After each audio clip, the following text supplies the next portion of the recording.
अस्सलाम वालेकुम। छठे पारे की इब्तिदाई आयत में अल्लाह ताला ने मोमिन को कहा है कि वो दीन इस्लाम में पूरे के पूरे दाखिल हो जाएं। लोग अक्सर ये शुआर रखते हैं कि कुरान पाक में और अल्लाह ताला की बताई हुई आयत पर अपने तरीके से अमल कर लिया, कुछ बातें मान ली, कुछ पे अमल कर लिया, नबी पाक की तालीमात पे जो अपने कुछ बातों को मान लिया, कुछ पे अमल नहीं किया। लेकिन अल्लाह ताला कहते हैं कि दीन में पूरे के पूरे दाखिल हो जाओ। मतलब अल्लाह ताला ने जो शरीयत नबी पाक सल्लल्लाहु अलैहि वसल्लम नाज़िल की है, कुरान पाक में जो फरमाए हैं अपने अहकामात, उन पर पूरे तरीके से अल्लाह ताला ने कहा है कि अमल करें। इसके अलावा यहूदियों ने सारा में ये बात पाई जाती थी कि वो अपने अनबिया को तो मानते थे लेकिन दूसरे नबियों पर ईमान नहीं रखते थे और नबियों में बहुत फ़र्क करते थे। तो अल्लाह ताला ने कहा कि ये तरीकाकार बिल्कुल गलत है। तमाम अनबिया और रुसल जो मैंने आसमान से जिनको उतारा लोगों की हिदायत के लिए, उन पर सहीफे उतारे, पुरानी आसमानी किताबें नाज़िल की जिन पर, अल्लाह ताला फरमाते हैं कि सबका एहतराम करना लाजिम है, सब पर ईमान लाना लाजिम है। बहैसियत मुसलमान हम नबी सल्लल्लाहु अलैहि वसल्लम पर ये ईमान लाते हैं कि वो अल्लाह के आखिरी नबी हैं और हमारे सच्चे नबी हैं। लेकिन हमें इस बात का भी इकरार करना होता है कि हज़रत मूसा और हज़रत ईसा और दूसरे जितने भी अल्लाह ताला ने नबी आसमान से उतारे, जितने भी नबी अनबिया कराम थे, वो सब हक और सच के साथ अल्लाह का पैगाम लेकर आए थे हमारे पास। लिहाजा अनबिया के दरमियान फ़र्क नहीं करना चाहिए। जो फ़र्क है उनके फजीलत का वो अल्लाह ताला ने वाज़े कर दिया है। सूरह अल-माइदा में अल्लाह ताला फरमाते हैं कि नेकी और भलाई के कामों में एक दूसरे की मदद करो और बुराई से एक दूसरे को रोको। अल्लाह ताला फरमाते हैं नमाज बाकायदगी से कायम करो। उसके अलावा अल्लाह ताला ने जानवरों के बारे में बता दिया है कि कौन कौन से जानवर जो है हलाल है, जो छुपाए हैं, जिसमें बकरी, गाय और ऊँट वगैरह शामिल हैं। अल्लाह ताला ने उनकी जिन्स बता दी है कि कौन कौन से हलाल हैं। इससे पहले यहूद जो थे वो इसरा और जो दूसरे अक्सर जो थे मज़ाहब, उन्होंने इस तरह से कर दिया हुआ था कि वो ऊँटनी का जो थे वो ऊँटनी को हलाल नहीं करते थे, ऊँट को कर देते थे, और कुछ ने ऊँटनी का गोश्त सिर्फ अपने नाखुदाओं के लिए जो उनके थे वो बुत वगैरह उन पे बहाते थे और अल्लाह की राह में खर्च नहीं करते थे। तो अल्लाह ताला ने फरमाया कि किसी जानवर को किसी के नाम के लिए नस्ब नहीं किया जा सकता।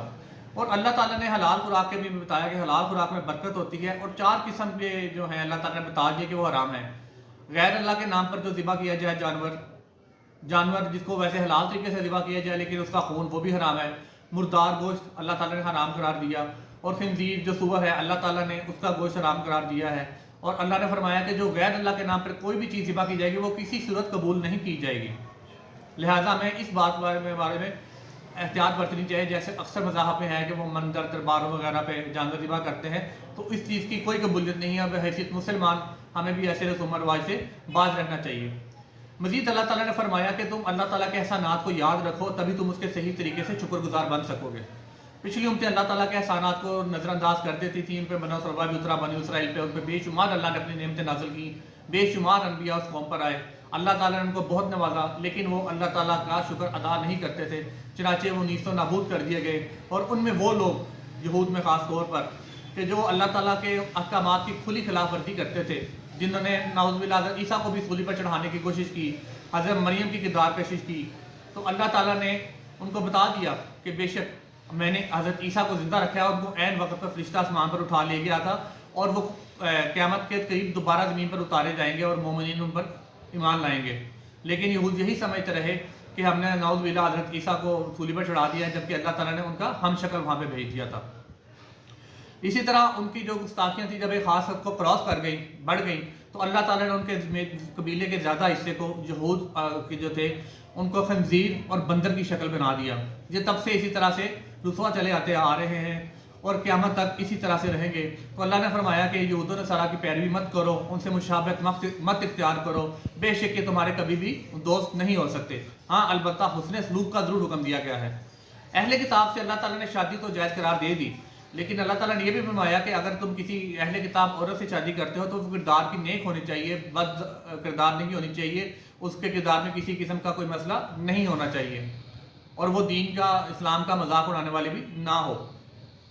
हसद के बारे में अल्लाह ताला ने हज़रत आदम के पहले जो 2 बेटे थे उनकी मिसाल दी, हाबील और काबील की, कि उनके जोड़े बनते अल्लाह ताला ने पहले पैदा फरमाए। एक की जो बहन जोड़ा था उस लड़की के दूसरे भाई के साथ शादी हो गई, तो एक भाई ने इस चीज़ को नापसंद किया, उसने कहा ये फ़र्क है, तो उसने पहले भाई को कत्ल कर दिया, उसकी लाश को कब्र की तरफ देख के उसको कब्र में दफना दिया। तो ये कायनात का पहला कत्ल था जिसको अल्लाह ताला ने सख्त नापसंद फरमाया।